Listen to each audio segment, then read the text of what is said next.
Una niña perdida escuchó a un caballo encadenado suspirar su historia. El frío era un invitado perpetuo en la casona de las cenizas, un lugar donde el tiempo no corría, sino que se solidificaba en niebla y piedra. Elías Varga, inspector de casos mayores, sintió el peso opresivo de esa quietud al cruzar el umbral. No era el silencio de la paz, sino el de algo monumentalmente retenido, una verdad que la propia arquitectura se esforzaba por sepultar. La casona se erguía en un promontorio aislado en las altas llanuras, envuelta en una neblina tan densa que parecía masticar cualquier sonido que se atreviera a elevarse. La escena del suceso, la biblioteca personal de don Álvaro Lussier, era un santuario de cedro y engaño. La versión oficial, rápida y prolija, había dictaminado la fatalidad. Un hombre anciano y fatigado que había perdido el equilibrio sobre una escalera buscando un tomo raro en los anaqueles superiores. Una muerte simple y tristemente predecible. Varga, sin embargo, no creía en las muertes predecibles. Su mente era una calculadora de probabilidades que siempre desechaba el camino más fácil. Los peritos ya habían retirado el cuerpo y la evidencia superficial. Varga ignoró la mancha oscura en el piso de roble, focalizando su atención en el desorden que no debía estar allí y en el orden que resultaba sospechoso. La escalera de caoba, pesada y antigua, yacía volcada con una simetría alarmante. Los libros que supuestamente habían sido el objetivo de don Álvaro no estaban sobre la mesa, ni siquiera en el piso inmediato. Estaban apilados pulcramente en un escritorio auxiliar, como si alguien hubiera puesto orden antes de que llegara el caos. Era la puesta en escena de un accidente, meticulosamente organizada para parecer azarosa. Varga recorrió la estancia con una lentitud casi meditativa. Observó el polvo. En una casa tan vasta, el polvo era un registro del tiempo y el movimiento. Las huellas dactilares oficiales habían cubierto la escena, pero Varga buscaba las impresiones más sutiles. La ausencia de polvo en el borde superior de una cornisa, la marca de un objeto muy pesado arrastrado brevemente sobre la alfombra de lana persa. Los retratos familiares, envueltos en sombras y marcos dorados, observaban el falso drama con una indiferencia milenaria. Cada rostro ancestral parecía guardar un secreto sobre la decadencia de la familia Lussier y la verdadera naturaleza de su patriarca. La justicia, pensó Varga, rara vez se encontraba mirando hacia arriba a los culpables. La verdad, casi siempre, estaba oculta bajo la superficie, enterrada en los detalles desechados. El misterio no solo residía en cómo don Álvaro había muerto, sino en por qué el escenario de su muerte se sentía tan fríamente teatralizado. Esto no era un acto de pasión, sino una ejecución planeada con la frialdad de quien limpia una ventana. Borrar el rastro para que la luz del día muestre solo la inocencia. Al salir de la opresiva atmósfera de la biblioteca, Varga se dirigió hacia los terrenos traseros, atrayendo la niebla hacia sí. El aire allí era más pesado, cargado con el olor a tierra húmeda y herrumbre. Su intuición, una bestia paciente que rara vez lo traicionaba, le susurró que la verdad del caso no estaba en los libros de contabilidad o las disputas de herencia, sino en la historia no contada de la casona misma. Pasó junto a los jardines olvidados y se detuvo ante los restos de los viejos establos, estructuras de madera y ladrillo coloniales que la familia había dejado caer en ruinas. El óxido cubría las cerraduras de hierro forjado, y el silencio en ese sector era diferente al de la casa. Era un silencio de resignación. Algo había ocurrido en ese lugar, hace mucho, que resonaba con la muerte reciente. La niebla se abrió por un instante, revelando el contorno fantasma de una figura infantil grabada en la mente colectiva del pueblo.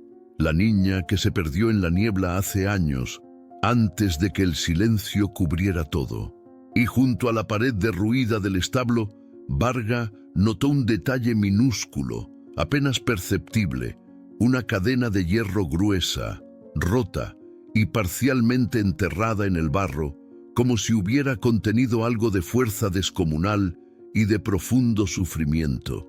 La historia de don Álvaro no se escribiría solo con el testimonio de los vivos o los papeles oficiales, sino con el eco de un dolor antiguo y cautivo.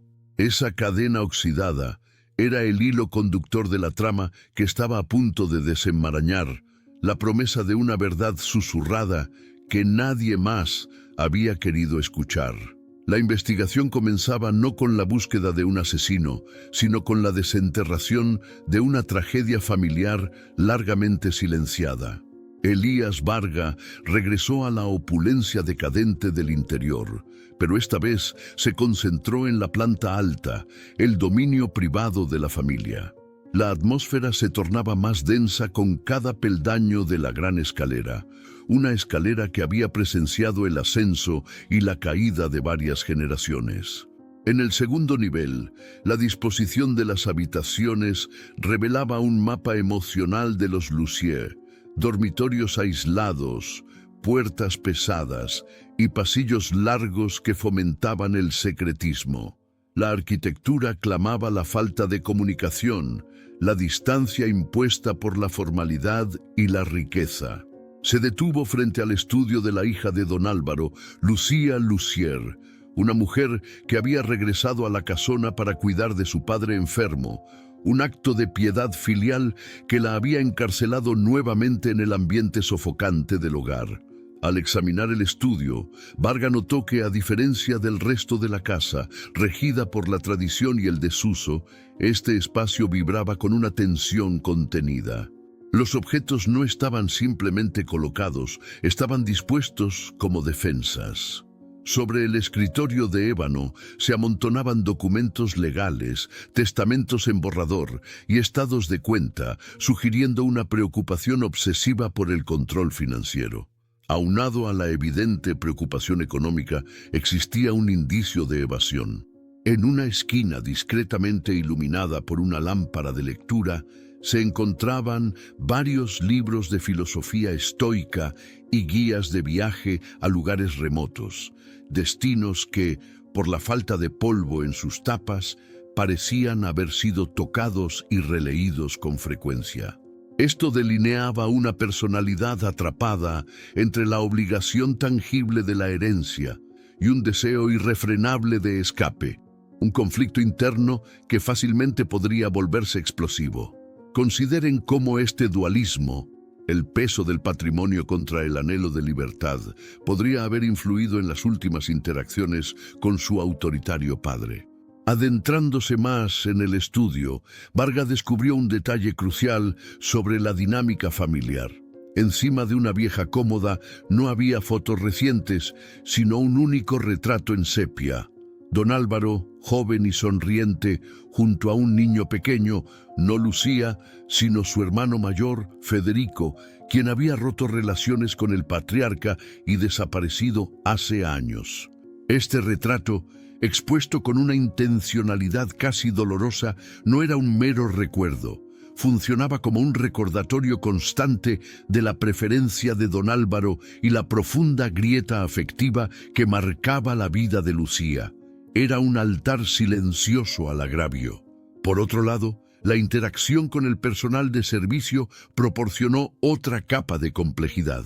La cocinera, doña Elena, una mujer de mediana edad con ojos expertos en leer las sombras de la casona, mantuvo una reticencia calculada. Si bien su testimonio oficial corroboraba la cronología superficial de la noche de la muerte, sus manos constantemente entrelazadas revelaban una ansiedad que su voz se esforzaba por ocultar. Ella no estaba mintiendo sobre los hechos observables, sino omitiendo el contexto emocional, los pequeños dramas que precedieron a la tragedia. De hecho, Varga se percató de que la verdad no residía en lo que los habitantes decían explícitamente, sino en las narrativas que se negaban a contar.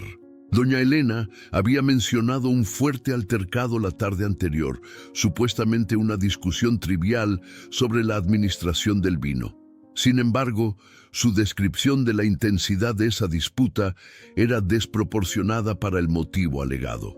La tensión que ella describía era el resultado de una frustración acumulada, una olla a presión a punto de estallar. La muerte de don Álvaro, en este contexto, no era un evento aislado, sino el punto culminante de un deterioro relacional largamente gestado.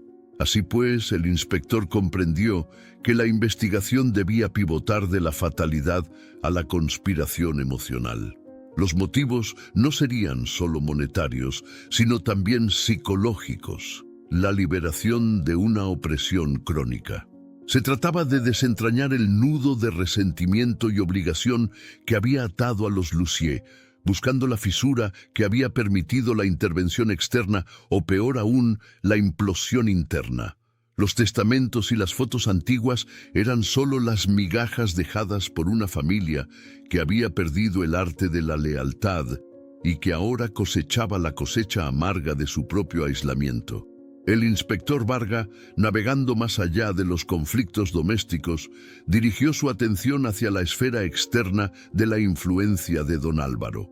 Este giro condujo a los intrincados asuntos financieros de la propiedad, un laberinto custodiado por el abogado de la familia y administrador de la finca, César Moreno. Moreno no residía en la casona, pero era el arquitecto silencioso que había mantenido a flote la fachada de prosperidad Lussier. Elías Varga examinó meticulosamente sus archivos en la pequeña oficina contable anexa al invernadero. Ahí, la frialdad de los números contrastaba drásticamente con el melodrama emocional que impregnaba el resto de la casa. Moreno, un hombre de precisión matemática y alianzas fluidas, representaba un tipo de peligro diferente, el de la racionalidad calculadora. Su móvil no era la venganza personal ni el afecto sofocado, sino la autoconservación profesional llevada al extremo. Consecuentemente, el análisis de Varga reveló un panorama financiero mucho más sombrío de lo que la familia admitía. La fortuna Lussier, lejos de ser inagotable, se sostenía en un entramado de inversiones riesgosas y un crédito puente monumental que Moreno había gestionado en secreto, confiando en un pago que nunca se materializó. Contrariamente a la imagen de opulencia, la realidad era que don Álvaro estaba al borde de una bancarrota vergonzosa. El inspector descubrió una correspondencia cifrada entre Moreno y un consorcio bancario foráneo, la cual detallaba el inminente vencimiento de un préstamo hipotecario que, si se ejecutaba, no solo aniquilaría el patrimonio Lussier, sino que también expondría las prácticas profesionales cuestionables de Moreno, garantizando su ruina. El administrador, por lo tanto, no estaba matando por obtener la herencia, sino para evitar que el patriarca, en su senilidad y desesperación, revelara el catastrófico estado de las finanzas y arrastrara consigo a Moreno. De forma paralela, la búsqueda de Varga se extendió a los archivos históricos del pueblo, excavando en el pasado turbio de don Álvaro. Emergió entonces una figura latente, nunca mencionada por los habitantes de la casona, la existencia de Anaís. Anaís había sido una niña huérfana, adoptada de facto por la familia hace casi 4 décadas, coexistiendo con Lucía y Federico antes de desaparecer misteriosamente en su adolescencia. Los registros mostraban una indemnización sustancial pagada a un orfanato distante, silenciando el incidente. Esta revelación introducía un elemento de culpa atávica, un peso muerto que don Álvaro había cargado por años. La identidad de Anaís era la clave para comprender el sufrimiento que la casona había intentado enterrar. Ella representaba no solo un viejo error de don Álvaro, sino quizás una víctima con derecho a represalia o, peor aún, un peón manipulable. Así las cosas, Varga postuló que la muerte no era simplemente el resultado de la ambición reciente, sino la culminación de una retribución largamente pospuesta. La verdad se había fragmentado en múltiples motivos. La liberación emocional de Lucía, la desesperación económica de Moreno y ahora el oscuro resentimiento latente de un fantasma del pasado. Elías Varga regresó a la oficina de Moreno buscando cualquier conexión entre el pragmatismo financiero y esta vieja herida, y la encontró. Oculta bajo un bloc de notas, había una pequeña hoja de papel con una dirección de una zona rural abandonada, acompañada de un círculo garabateado. No era una cita de negocios, sino un punto de encuentro clandestino. Esta anotación críptica sugería que Moreno, el administrador calculador, no estaba actuando solo. Se había aliado con una fuerza que emanaba del pasado, quizás la misma Anaís, para ejecutar un plan doble, salvar su pellejo financiero y, simultáneamente, saldar una cuenta histórica. El círculo de sospecha, lejos de cerrarse, se expandía hacia una conspiración que unía el dolor antiguo con la avaricia moderna, transformando el accidente en un acto de justicia coordinada. La perspectiva de la investigación se amplió hacia la esfera médica, una dimensión previamente inexplorada en el laberinto de la casona. Don Álvaro Lussier, como era sabido, padecía una enfermedad progresiva que había mermado su voluntad, pero no su tiranía. Por consiguiente, Elías Varga se concentró en el historial clínico, una serie de volúmenes pulcros y detallados custodiados por el doctor Ramiro Salas, el médico de cabecera que había visitado al patriarca casi a diario durante los últimos 2 años. El doctor Salas, un hombre de reputación impecable en la ciudad, parecía ser una figura de autoridad incuestionable. No obstante, un análisis forense de las notas del médico reveló una manipulación sutil. Las dosis de analgésicos potentes prescritas a don Álvaro excedían considerablemente los límites terapéuticos habituales para su padecimiento. Esto sugería que la intención detrás de la medicación no era simplemente mitigar el dolor, sino mantener al paciente en un estado constante de sopor y maleabilidad. De manera crucial, Varga descubrió que el doctor Salas había incurrido recientemente en deudas astronómicas debido a una inversión inmobiliaria desastrosa. La ruina profesional y personal se cernía sobre él. Esto establecía un nuevo e inquietante motivo. Salas podría haber sido coaccionado para facilitar la muerte a cambio de un rescate financiero, o peor aún, para asegurarse de que don Álvaro no pudiera alterar un testamento previamente favorable al médico en retribución por sus servicios especializados. El inspector Varga, al examinar la compleja red social tejida por el difunto, entendió que el control de don Álvaro no se limitaba a su familia o sus finanzas. Se extendía como una sombra sobre la vida de aquellos a quienes había ayudado. La fachada de filantropía de don Álvaro ocultaba un mecanismo de chantaje a largo plazo. Él no regalaba favores, los prestaba a un interés moral impagable. En este tenor, emergió la figura de Bernardo Cruz. Cruz, un prometedor arquitecto que había diseñado una de las salas más recientes de la casona, había sido rescatado de una crisis de reputación años atrás gracias a la intervención de don Álvaro. Sin embargo, ese rescate venía con una atadura. Don Álvaro poseía pruebas irrefutables de que Cruz había cometido un fraude menor al inicio de su carrera. La constante amenaza de exponerlo mantenía al arquitecto en un estado de servidumbre profesional humillante. Don Álvaro había obligado a Cruz a firmar contratos leoninos que lo despojaban de la propiedad intelectual de sus diseños más valiosos. En consecuencia, la muerte del patriarca significaba la liberación profesional y la restauración del honor para el arquitecto. Este era un móvil basado en la desesperación por la dignidad, completamente distinto al resentimiento filial o la avaricia económica.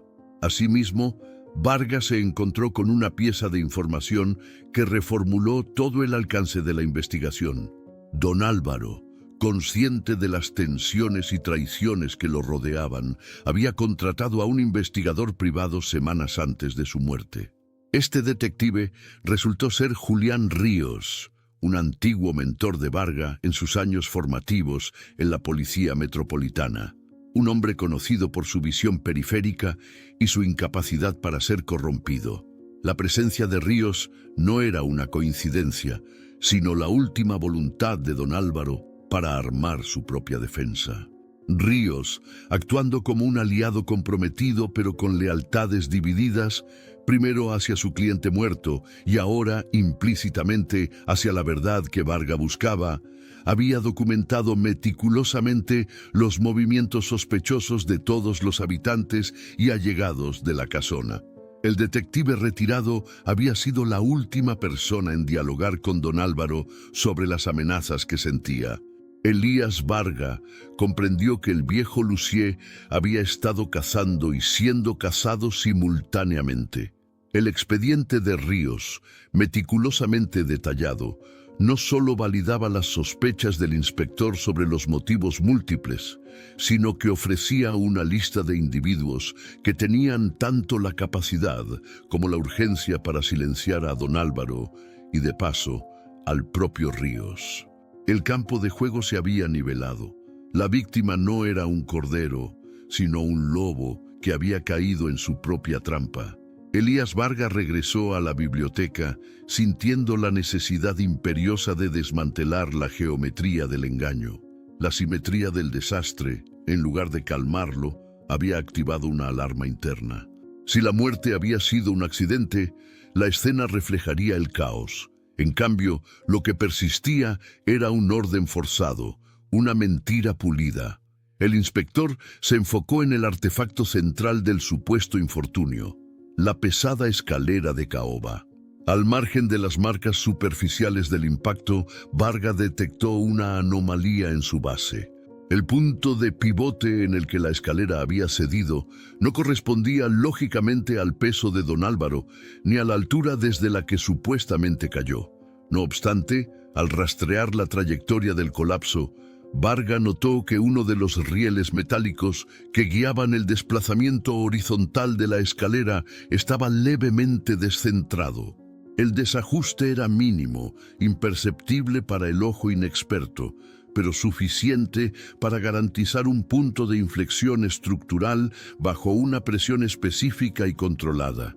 El peritaje inicial había asumido que el deslizamiento se debía al impacto de la caída.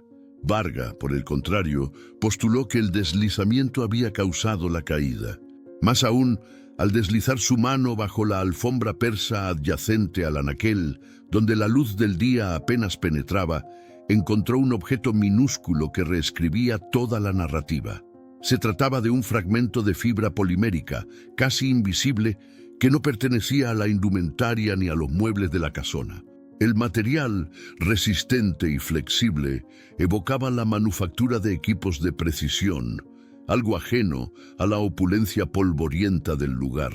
Este filamento, apenas del grosor de un cabello, se reveló como el remanente de un tensor, un mecanismo de tracción ligera diseñado para activarse de forma remota o automática. A raíz de este hallazgo, la naturaleza del crimen cambió de una interacción violenta y personal a una ejecución mecánica y distante. El asesino no había estado forcejeando con don Álvaro en la escalera. Simplemente había dispuesto una trampa pasiva que requería que la víctima realizara una acción rutinaria, alcanzar un libro, para desencadenar su propio final. Esto eliminaba la urgencia emocional como principal motor del crimen y la reemplazaba con una planificación fría y metódica que excedía la capacidad o el modus operandi de los sospechosos previos. Lucía, el doctor Salas, incluso el abogado Moreno, parecían incapaces de tal proeza técnica, sugiriendo la participación de un especialista en sabotaje y manipulación de escenarios. Por añadidura, la búsqueda del libro específico que don Álvaro supuestamente buscaba resultó ser otra capa de misdirection. El tomo No era un ejemplar raro o valioso. Era una edición común de un tratado sobre ingeniería estructural. ¿Por qué el patriarca en sus últimas horas se arriesgaría por un texto tan mundano? Elías Varga comprendió que el libro era el detonante, no el objetivo. Don Álvaro no había subido la escalera para leer. Había subido porque el libro había sido colocado deliberadamente en ese anaquel superior, forzando la trayectoria que lo llevaría directamente a la trampa activada por el tensor polimérico. En contrapartida a lo supuesto, el culpable había ejecutado un acto de profunda intimidad psicológica, conociendo no solo los hábitos de la víctima, sino también su reacción específica a un señuelo. La figura del ejecutor no era un aficionado desesperado, sino un arquitecto del engaño que operaba en las sombras, utilizando la casona como un tablero de ajedrez gigante. Subrayando esta diferencia, el inspector se dio cuenta de que si el asesino había utilizado una trampa tan sofisticada, lo más probable era que ya estuviera cubriendo sus huellas de manera igualmente compleja. La verdad, antes enterrada en el resentimiento familiar, ahora flotaba en la oscura ciencia de la cinética y la manipulación remota. El verdadero enemigo era una mente maestra que observaba la caída desde la distancia. Elías Varga, al examinar la metodología de la trampa, cambió su enfoque hacia la ingeniería detrás del acto. De esta manera, el crimen dejó de ser una explosión de motivos personales para convertirse en una fría ecuación resuelta por un técnico. Un especialista capaz de manipular el entorno de forma tan precisa debería dejar una huella en el suministro de herramientas o materiales especializados. Por consiguiente, Varga abandonó los confines de la casona y se dirigió a los almacenes de mantenimiento, un conjunto de galpones separados donde se guardaba todo lo necesario para la reparación y conservación de la finca, un microcosmos de objetos que revelaban los hábitos de consumo de la propiedad. Contrariamente a la pulcritud esperada en un inventario manejado por un profesional, la organización era caótica, una acumulación desordenada de décadas de herramientas. Sin embargo, en un rincón oscuro, bajo una lona aceitosa, Varga halló un cofre metálico. Este recipiente, a diferencia del entorno, estaba sellado con un candado moderno y limpio. La cerradura no había sido forzada, solo podía abrirse con una llave específica. La presencia de este cofre, un objeto de seguridad avanzada en un entorno de obsolescencia, era un testimonio mudo de que alguien con un conocimiento técnico superior había estado operando en la propiedad, alguien que valoraba la compartimentación de sus recursos. Adicionalmente, la inspección minuciosa del exterior del cofre reveló rastros de un lubricante sintético de grado industrial, muy distinto al aceite mineral utilizado en el mantenimiento ordinario de la finca. Esta sustancia no se usaba para bisagras, sino para mecanismos de precisión que requerían un deslizamiento casi perfecto y una resistencia extrema a la fricción y la temperatura. Ahora bien, este tipo de lubricante se utiliza frecuentemente en la robótica o en la micromecánica, sugiriendo que el artefacto que causó la caída no era una simple palanca, sino un dispositivo complejo que requería un mantenimiento de alta tecnología para garantizar su efectividad en el momento crítico. El inspector reflexionó sobre el enigma de la llave. Si el técnico había creado una trampa tan escurridiza, ¿por qué dejaría una evidencia tan flagrante como el cofre sellado? La respuesta, razonó Varga, residía en la arrogancia. El técnico había asumido que nadie se atrevería a hurgar en el laberinto de cachivaches de los almacenes, confiando en la ofuscación como su principal defensa. De hecho, el cofre era una declaración de propiedad intelectual, la única prueba de que el mecanismo de caída no fue un accidente. Estaba asegurada dentro de ese contenedor metálico, custodiando los planos, los residuos del tensor polimérico y quizás el dispositivo de activación remota. Por otra parte, Varga examinó las órdenes de compra de la casona de los últimos meses, buscando adquisiciones que parecieran desproporcionadas para el mantenimiento de una propiedad rural. Encontró una serie de compras discretas, realizadas a través de un proveedor anónimo de componentes electrónicos de alta gama. Estas adquisiciones incluían microprocesadores de baja potencia y módulos de comunicación cifrada. Ahora, consideren cómo esta evidencia tecnológica diverge completamente de los motivos pasionales o financieros previamente identificados. Esto no era solo venganza, era una operación de espionaje disfrazada de asesinato. La adquisición de estos componentes indicaba que el asesino no solo planeó la muerte, sino también la vigilancia previa y quizás la eliminación remota de cualquier rastro electrónico. La frialdad de este enfoque transformaba el crimen en una operación de contrainteligencia. Prosiguiendo con su análisis, Varga se preguntó por qué este sofisticado técnico trabajaría para un grupo de conspiradores desesperados. La respuesta yacía en la moneda de cambio, la información, o más específicamente, el silencio. El técnico podría haber sido chantajeado o incluso ser un mercenario de la ingeniería cuyo anonimato era su único pago. Este giro hacia la profesionalización del crimen sugería que el ejecutor no era un luthier ni su abogado, sino una figura de las sombras, un experto contratado cuya identidad era un activo celosamente guardado. El cofre sellado no era un tesoro, sino una cápsula de tiempo que contenía la identidad de un fantasma técnico. El silencio de la casona, una vez interpretado como resignación, ahora resonaba como una caverna de ecos.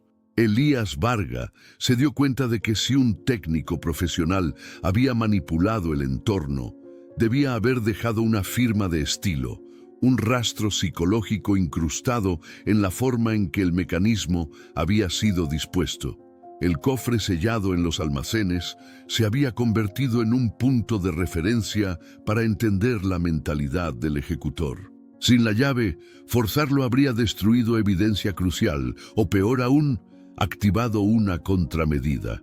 Por ello, la prioridad de Varga era identificar al único habitante de la casona que poseía tanto el conocimiento para usar herramientas de precisión como el acceso libre a los viejos establos y a los secretos del almacenamiento: el mayordomo. El mayordomo, Héctor, era una figura de discreción absoluta, un hombre que parecía haber absorbido el polvo de la casona en su propia personalidad. Había servido a don Álvaro durante 40 años, un espectador perpetuo de la decadencia luthier. Su lealtad, sin embargo, se había torcido con el tiempo, pasando de la devoción al resentimiento silencioso por la humillación diaria. Varga analizó las rutinas de Héctor, descubriendo que el mayordomo poseía un don inusual para la mecánica fina. En su juventud, había sido aprendiz de relojero antes de que las circunstancias lo confinaran a la servidumbre. Esta habilidad latente lo convertía en el candidato ideal para ser el brazo ejecutor de la trampa. No solo conocía cada grieta de la casona, sino que también era el guardián de la llave maestra que abría todos los depósitos y gabinetes. Por otra parte, Varga había notado que la expresión de Héctor no era de dolor por la pérdida de su amo, sino de una liberación fría y cuidadosamente controlada, un alivio palpable que luchaba por disfrazar. El mayordomo había encontrado, en la conspiración de los otros, el vehículo perfecto para su propia venganza silenciosa. Con todo, Héctor no era el cerebro, él era el artesano. Su móvil era la emancipación personal y quizás una compensación económica tardía para asegurar su retiro digno después de una vida dedicada al servicio ingrato. Esta comprensión situó al mayordomo en una alianza funcional con el abogado Moreno y potencialmente con otros, una colaboración cimentada en la necesidad mutua. Moreno proveía la motivación, evitar la ruina financiera, y el financiamiento para los componentes técnicos, mientras que Héctor ofrecía la capacidad de infiltración y ejecución dentro de los muros de la casona. Consecuentemente, Vargas se centró en la manipulación del acceso. Héctor era el único que podía haber colocado el libro señuelo en el anaquel de ingeniería sin despertar sospechas, ya que su deber incluía la limpieza y el mantenimiento de la biblioteca. Utilizando la coartada de la rutina, el mayordomo habría tenido el tiempo suficiente para ajustar el riel de la escalera y tensar el filamento polimérico días antes, esperando el momento oportuno en que don Álvaro, manipulado por un falso registro en la ubicación del libro, se dirigiera a su perdición. En este punto, la investigación se convirtió en un juego de ajedrez contra un oponente invisible. Vargas sabía que forzar el cofre era inútil, necesitaba la llave, y la llave, por inferencia, debía estar en posesión de Héctor, escondida en un lugar que reflejara su obsesión por el orden y la discreción. La búsqueda se trasladó entonces al pequeño cuarto de servicio de Héctor, un espacio tan pulcro que rozaba lo estéril, la antítesis del caos de los almacenes. Construyendo sobre esta base, Varga notó que en la diminuta cómoda del mayordomo, entre sus uniformes perfectamente doblados, había una incongruencia, un viejo reloj de bolsillo de oro, una pieza de lujo que contrastaba violentamente con la austeridad de su vida. El reloj no funcionaba, su mecanismo interno estaba atascado. Al examinarlo, Varga descubrió que el fondo del reloj no era un mecanismo de cuerda, sino un compartimento secreto, sellado con la habilidad de un relojero experto. La clave de la trampa, el pequeño cilindro de acero que abría el cofre del técnico, no estaba en un bolsillo, sino oculta dentro de su más preciada posesión. El mayordomo había usado su oficio para asegurar su secreto. Elías Varga sostuvo la llave, un cilindro de acero frío y diminuto, extraído del corazón del reloj de bolsillo de Héctor. Este objeto no era solo una prueba, era el acceso a la verdad técnica del crimen. La clave representaba la traición consumada del mayordomo, el hombre que había intercambiado una vida de servicio por una oportunidad de libertad y retribución. Al regresar a los almacenes, Varga utilizó la llave para abrir el cofre metálico con una sensación de finalidad inminente. El contenido del cofre era el reflejo exacto de la mente del ejecutor, orden y fatalidad. Adentro no había dinero, sino herramientas de precisión, microcomponentes electrónicos envueltos en espuma protectora y, crucialmente, los planos detallados de la biblioteca de don Álvaro. Estos planos incluían anotaciones manuscritas que especificaban la densidad del roble de la escalera, los ángulos de caída y, con una frialdad escalofriante, la ubicación exacta del punto de deslizamiento forzado. El crimen no había dejado nada al azar, fue un cálculo balístico. Ahora, el descubrimiento que desmanteló el último velo de la conspiración fue un pequeño dispositivo de activación, envuelto en el mismo filamento polimérico encontrado en la biblioteca. Era un transmisor de radiofrecuencia de corto alcance, diseñado para activarse mediante un temporizador o un pulso remoto. Sin embargo, lo que realmente captó la atención de Varga fue una tarjeta de memoria micro SD insertada en el lateral del transmisor. Al acceder a su contenido, Varga no encontró información sobre el asesinato, sino una serie de fotografías de hace 40 años, imágenes granuladas de una niña pequeña jugando en los establos. Era Anaís. Las fotos no eran simples recuerdos, eran el registro de una infancia robada.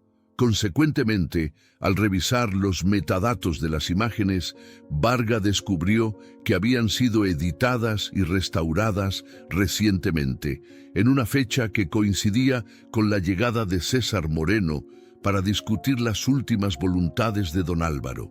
Esto confirmaba que Anaís no era solo un fantasma del pasado, sino una presencia activa en el presente de la casona, la verdadera fuerza moral detrás de la conspiración. De esta forma, la verdad se reveló como una ópera de traición con un reparto coral. El abogado Moreno, desesperado por el control financiero, había contactado a Anaís, utilizando la evidencia de su abandono para alimentar su sed de venganza, y a su vez había coaccionado al mayordomo Héctor, proporcionándole el apoyo técnico y la promesa de un futuro lejos de la servidumbre. Anaís no necesitaba dinero, solo quería justicia por la pérdida de su identidad y su vida. El mayordomo fue el martillo, y Moreno el cerebro financiero, mientras que Anaís era la justificación moral, la sombra que exigía reparación. Elías Varga se dio cuenta de que el libro de ingeniería estructural no era un señuelo casual. Don Álvaro, al subir, no solo estaba buscando un objeto, estaba, sin saberlo, participando en la última etapa de un plan que se había cocinado a fuego lento durante décadas. La conspiración era tan intrincada que incluso el más pequeño detalle, como la ubicación de un tomo poco interesante, servía a un propósito mayor. El plan funcionó porque el tirano no podía concebir que aquellos a quienes había pisoteado pudieran unirse contra él con tanta precisión. El inspector sabía que tenía que confrontar a Héctor de inmediato para obtener una confesión que uniera los cabos sueltos, especialmente la implicación de Anaís, cuya ubicación actual seguía siendo desconocida, pero cuya influencia era innegable. El mayordomo, al ser el custodio de los secretos técnicos, era el eslabón más débil de la cadena, el único cuya lealtad al plan era más frágil que su necesidad de absolución. La llave había abierto el cofre, pero la verdad sobre Anaís abría la puerta a la verdadera dimensión de la justicia en la casona de las cenizas. El inspector Varga esperó a Héctor en el pequeño cuarto de servicio, la llave del cofre sobre la mesa de pino. El mayordomo entró en la habitación con la calma fría que solo da la resignación total, sus movimientos medidos y pausados. Al ver la llave, sin embargo, su fachada se quebró, no por miedo a la cárcel, sino por la humillación de haber sido descubierto en su única y preciada transgresión. Elías Varga no necesitó hablar. La evidencia material era suficiente para desatar el caudal de una vida de secretos contenidos. Héctor no ofreció una negación. Comenzó su confesión con una disculpa a nadie en particular. Explicó que había sido la mano ejecutora, pero no el artífice de la idea. El abogado Moreno, con su habilidad para el chantaje financiero, había puesto en movimiento las piezas, y Anaís había proporcionado la munición emocional. El mayordomo reveló que Anaís, ahora una mujer madura y resentida, había regresado en secreto a la región utilizando una identidad falsa y había pasado semanas observando los movimientos de don Álvaro desde la distancia, como una sombra paciente. El mayordomo describió cómo Moreno había abordado la operación. Prometió a Héctor una suma sustancial que aseguraría su libertad económica. Una oferta que el mayordomo, exhausto de la servidumbre, no pudo rechazar. El mecanismo fue ideado para simular una falla estructural, un detalle que solo Héctor, con su conocimiento íntimo de la casona, podría haber llevado a cabo con tanta perfección.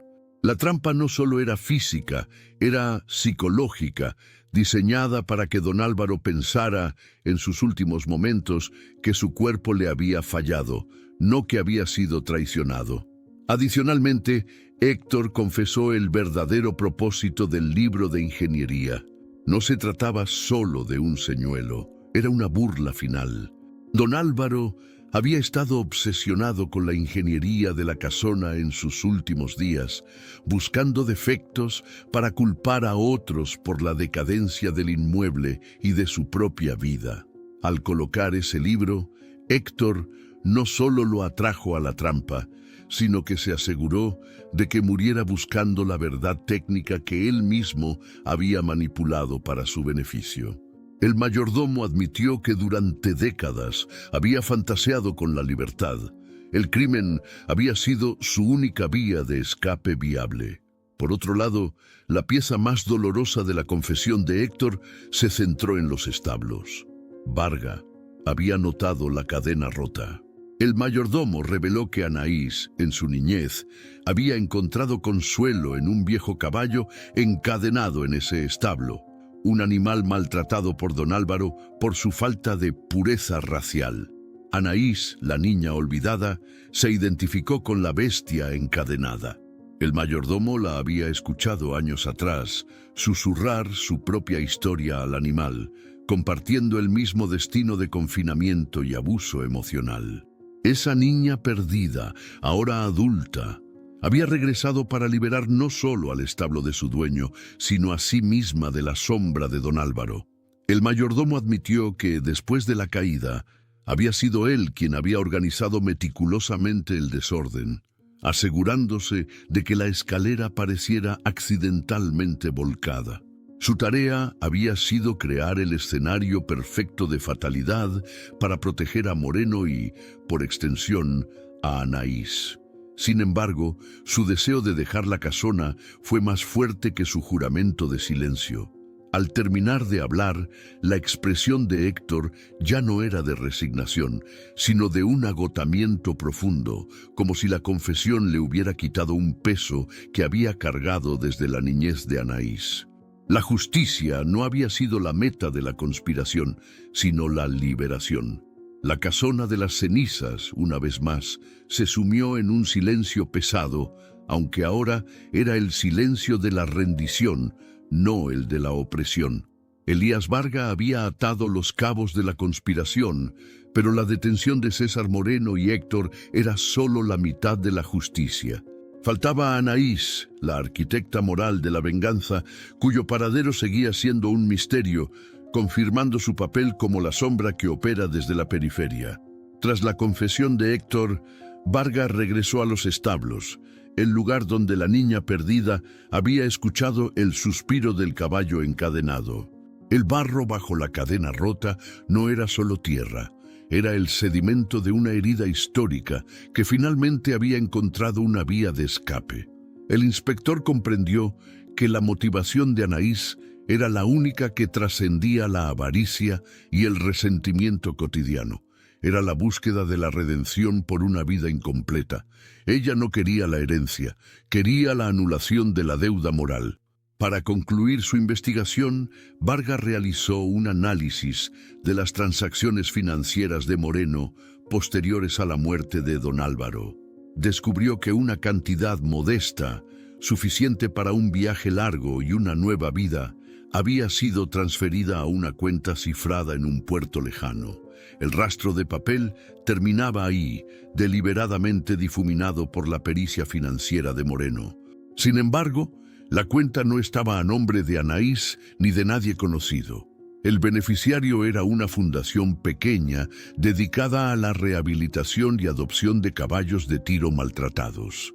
Esta revelación final ofreció una clave sobre la naturaleza del elixir que Anaís había obtenido de su ordalía. Ella no había buscado dinero ni poder, había buscado paz a través de un acto de reparación simbólica. El dinero del chantaje de Moreno no se había destinado a un beneficio personal, sino a perpetuar una causa que honraba el sufrimiento del caballo encadenado, su antiguo confidente.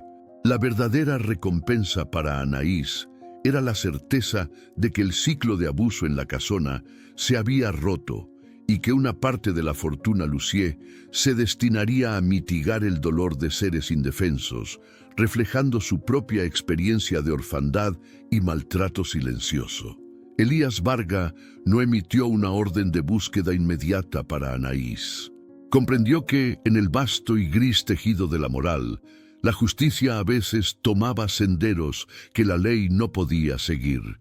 La conspiración había sido castigada con la detención de sus ejecutores directos, pero la redención de Anaís, una figura moldeada por la crueldad de don Álvaro, era una conclusión necesaria que trascendía la penalidad. Ella había cumplido su propósito, desmantelar el imperio de un tirano y, al hacerlo, sanar la herida de la niña que una vez fue. El inspector Vargas salió de la casona de las cenizas por última vez. La niebla se había disipado y por primera vez la luz del sol golpeaba la piedra antigua con una claridad cegadora. El peso opresivo había desaparecido, reemplazado por la levedad de un secreto revelado. La historia del anciano caído en la biblioteca no era solo un relato de asesinato y codicia, sino una meditación sobre el precio del silencio, el retorno inevitable del daño infligido y la búsqueda de la verdad que a menudo se esconde en los lugares más humildes, susurrada por el sufrimiento de un caballo encadenado. La justicia, en este caso, se había servido a sí misma, liberando a los vivos de la sombra de los muertos. Aunque el proceso judicial contra los ejecutores directos avanzó con celeridad implacable, el inspector Varga percibió una profunda disonancia entre la verdad procesal y la verdad experimentada. La inercia del sistema burocrático, ahora liberada de la sombra opresiva del difunto patriarca, procedió a adjudicar culpas y penas conforme a la ley estricta, pero el vacío moral persistía, indicando que la legalidad no siempre llenaba las expectativas de la equidad. La condena de los participantes no restauró el tejido ético que se había rasgado a lo largo de décadas de tiranía. Profundizando en las consecuencias materiales, la vasta propiedad, esa mole de piedra que había sido el epicentro del poder absoluto, enfrentó su destino final. Las deudas contraídas por la gestión fallida del difunto obligaron a la dispersión inminente de los activos restantes. Los objetos acumulados a lo largo de generaciones, tapices centenarios, colecciones de arte eclipsadas por la oscuridad, mobiliario barroco, pasaron a subasta pública. Este desmembramiento no fue meramente un evento económico, constituyó el epílogo simbólico a una era de opresión familiar y control absoluto. El patrimonio, corroído desde su interior por la deshonestidad y el egoísmo, se disolvía ante la mirada impasible del mercado financiero.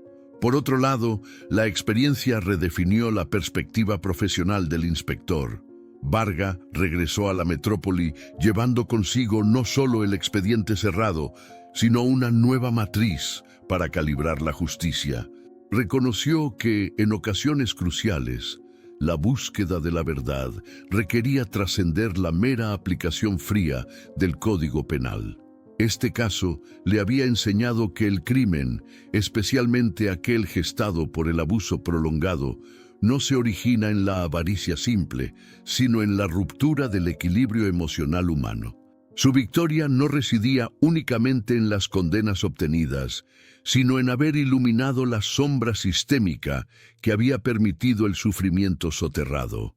Reflexionemos ahora sobre la reacción del entorno social.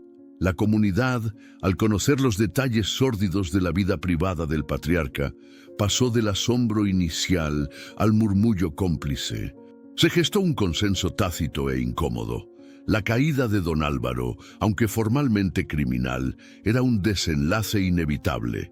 La sociedad tendió a absolver moralmente a aquellos que habían actuado bajo el peso de la humillación crónica, creando una grieta incómoda entre lo que resulta punible y lo que, en el fuero interno colectivo, se percibía como justificado. Este dilema ético se convirtió en el verdadero legado del caso, obligando a reevaluar los límites de la venganza personal utilizada como motor de cambio social. Aunado a esto, Varga entendió que el concepto de verdad pura se reveló como inalcanzable. La paz definitiva no llegó con el veredicto judicial, sino con la conciencia de que las acciones, incluso las más oscuras, tienen raíces profundas en la interacción humana disfuncional y la falta crónica de empatía. El inspector ya no buscaba una verdad monolítica, sino una constelación compleja de verdades interconectadas. La lección final fue que la vida, al igual que la justicia investigativa, es un proceso continuo de adaptación y revelación. El pasado no fue borrado, sino transformado en una cautela silenciosa y duradera, una luz de advertencia que guiaba sutilmente sus futuras indagaciones, recordándole que a menudo el castigo más severo es la propia revelación del dolor infligido. La percepción inicial de fatalidad se ha desvanecido por completo, revelando la intrincada urdimbre de una retaliación planeada. El rigor de la deducción ha desmantelado la fachada de la casona, demostrando que la solidez de sus muros era inversamente proporcional a la fragilidad de las lealtades que albergaba. Lo que comenzó como la simple constatación de un deceso se ha transformado en un estudio profundo sobre la presión ejercida por una vida de opresión sostenida. El enigma no residía en el cómo, sino en la inevitable convergencia de voluntades rotas que al unirse encontraron la palanca perfecta para derrocar al tirano. Al compilar estos hilos dispersos, se vislumbra la confluencia de impulsos dispares. La urgencia de la supervivencia económica se entrelazó inextricablemente con la necesidad de sanación emocional. El acto, fríamente técnico en su ejecución, se sostuvo sobre cimientos de resentimiento acumulado durante lustros. La precisión del mecanismo que precipitó el final no fue un mero accidente logístico, sino la manifestación de un ajuste de cuentas moral largamente pospuesto, una coreografía macabra donde cada participante, impulsado por su propia desesperación, encontró su papel en la liberación de una carga compartida. Por consiguiente, la verdad trascendió la mera identificación del culpable material. La dimensión del crimen se elevó más allá del simple litigio patrimonial. Bajo el influjo de estas revelaciones, el verdadero núcleo del conflicto emergió de las profundidades del olvido. El dolor soterrado, la ofensa histórica, se convirtió en el motor silencioso que articuló la venganza de los marginados, aquellos cuyas vidas fueron moldeadas por la sombra del patriarca. No fue la riqueza la meta última, sino la cancelación de una deuda de sufrimiento que don Álvaro había creído liquidada simplemente con el paso del tiempo y el ejercicio del poder. Este sedimento de la injusticia antigua, al ser removido, demostró tener una fuerza tectónica capaz de colapsar la estructura social y económica que lo había contenido. Reflexionando sobre este trayecto hasta ahora, comprendemos que el cierre de la investigación penal no implica la clausura del debate ético subyacente.